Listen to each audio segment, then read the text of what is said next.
Arrêtez avec vos sons de merde sur le PSG, les gars. La tête d'homme, j'en peux plus. On est en 2026 et encore, voilà les rappeurs et font des sons sur le PSG. Les gars, vous êtes juste gênants en fait. Ce n'est pas donné à tout le monde de percer sur un son, sur une équipe, t'as capté. En fait, quand on regarde littéralement dans l'histoire, les plus gros sons sur le PSG, c'était même pas des sons qui avaient pour vocation, t'as vu, d'être repris pour la Champions League, pour ci, pour ça. Forcément, il y a des exceptions, tu vois. Je pense à MHD, je pense à Niska, mais la plupart, les gars, c'est des sons qui parlaient de la ville de Paris. Je prends l'exemple de Nono La Grinta, les gars. Nono La Grinta, à la base, le son, il parle de Paris. Il présente les arrondissements de Paris, etc.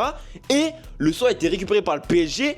Et au final, les gars, c'est devenu aujourd'hui l'un des hymnes du PSG en Champions League. Mais est-ce que Nono La Grinta avait visé, avait essayé de faire un son pour la Champions League? Non, les gars, non. C'est pour ça que moi, je m'adresse à tous les rappeurs. Même s'il y a des sons, ils sont pas dégueux, hein. Mais il y a quand même des sons, ils sont... Waouh. Et les gars, voilà, il y a des sons, ils sont hard quand même, hein. Enfin, bref, je suis quand même curieux de savoir pour vous quel est le meilleur son du PSG. Je vous ferai un top 3, je pense, demain pour tous les sons du PSG, les gars. Mais voilà, on va taper Arsenal en finale. On va leur faire les fesses, les gars. Sur ce, je suis quand même curieux de savoir ce que vous en pensez. Et n'oubliez pas de vous abonner parce que c'est important.